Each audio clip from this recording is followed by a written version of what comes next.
Something is coming. I can feel it. We've been working on the film for nearly 3.5 years now. It's pretty amazing to see something that you've been working on for such a long time on a screen of that size and in that level of fidelity, and to actually be able to see the level of detail. That's one of the things that you get with IMAX that you may not necessarily see on any other screen. We fight together or we die together. I think one of the benefits of being able to see that much detail is that you really get that sense of reality to it. With a fantasy film like this, where you really are trying to get the audience to take that leap of imagination, the more you can do, the more detail you can give a film, I think the more likely they are to just buy into it and feel like they're existing in this environment along with our heroes. Dark forces are upon us.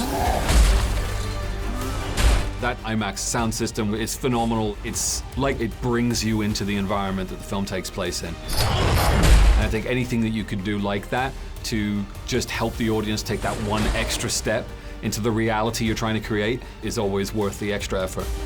Warcraft is this huge, fantastical world of dramatic visuals and creatures. Any film where you're trying to create worlds and bring the audience along for the ride, whether it's science fiction or fantasy, really lends itself to IMAX. Our world is dying. There is nothing to go back to. Warcraft centers around these two separate worlds. Towards the beginning of the film, the voyage from one to the other has this sort of surreal quality to it, and it's quite a dramatic moment in the movie, and I think seeing that on the big IMAX screen is pretty spectacular. This war will destroy us all. This is my third movie. Moon, my first movie, was just this little British independent film, and Source Code was a good step forward, but you always kind of feel like when you finally make a film that's on IMAX, you're working in the big tent. Together, we might stand a chance.